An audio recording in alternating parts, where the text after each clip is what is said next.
So hindi nga po nakapagpigil ang ating pambansang kamao Manny Pacquiao na ilabas ang kanyang galit at sama ng loob matapos ang usaping bentahan at laglagan ng laro sa mismong sarili niyang liga na MPBL sa pagitan ng Bacolod versus Bulacan itong linggo lamang. Matapos po kasing hindi makascore sa huling 8 minuto ng 4th quarter ng Bacolod ay doon na nag-umpisa ang pagdududa ng mga tao na mukhang may bentahan na nagaganap upang manalo sa sugal. Bagay na agad namang inaksyonan ng MPBL at pinatawan ng lifetime ban ang mga players at coaching staff na sangkot. Bukod dyan ay tuluyan ng dinisqualify ng MPBL ang Bacolod sa kasalukuyang season upang hindi na ito makapaglaro sa tinaguriang liga ng bawat Pilipino. Habang si Pacquiao naman ay nagsalita na din at sinabi ng MPBL umano ay nagbibigay ng kasiyahan sa larangan ng sport sa buong Pilipinas. Kaya ayaw na ayaw niya daw talaga yung mga ganitong may hokus-pokus na nangyayari at dinadaya ang mga tao. Gusto niya umano na ang mga players sa liga niya ay naglalaro ng tapat. Sa katunayan nga daw ay lagi siyang nakasubaybay at may binuo na siyang team upang panoorin at suriin ng mabuti ang bawat laro sa MPBL. Nagbigay din ito ng mensahe sa mga players at coaches na wag nilang dadayain at ibebenta ang mga laro. Kasi kawawa naman daw ang mga tao na umaasa sa mga kupunan nila na manalo tapos ginigame fixing lang nila. Ilang taon niya din umanong tinataguyod ang MPBL at pinapaganda. Tapos ngayon na okay na ang lahat ay masisira lang ng dahil sa mga pagbibenta ng games.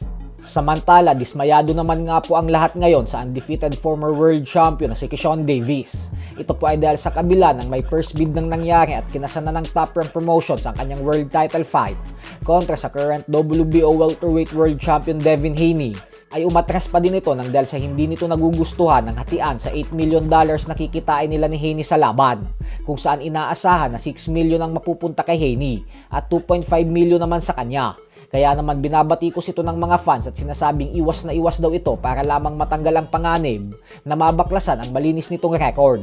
Ganun pa man ay agad namang nag-alok si Shakur Stevenson na siya na lang daw ang lalaban kay Haney. Pero sa ngayon po ay wala pang sagot si Haney kay Stevenson. Sa kabilang banda naman mga idol ay mamaya na nga po magaganap ang bakbakan sa pagitan ng nagpapakilalang nawawalang kapatid ni na Eman Bacosa at Jimwell Pacquiao na si Lemuel De Barbo, kung saan makakatapat niya ang dayong Japanese fighter na si Mugicha Nakagawa. Wala pong naging problema ang dalawa sa pagkuha ng tamang timbang sa official and final weigh-in kahapon. Kaya naman tuloy na ang sagupaan nila mamaya sa La Trinidad Benguet, kung saan paglalabanan nila ang bakanteng WBA Asia Super Featherweight title. Bukod sa pagkakataon na ito ni De Barbo maging isang regional champion, ay isusugal niya din sa laban na ito ang kanyang napakalinis na undefeated record na 9 wins with 9 knockouts at walang talo. Kaya abangan din po natin ang bakbakan ng dalawa mamayang gabi. Fighting style.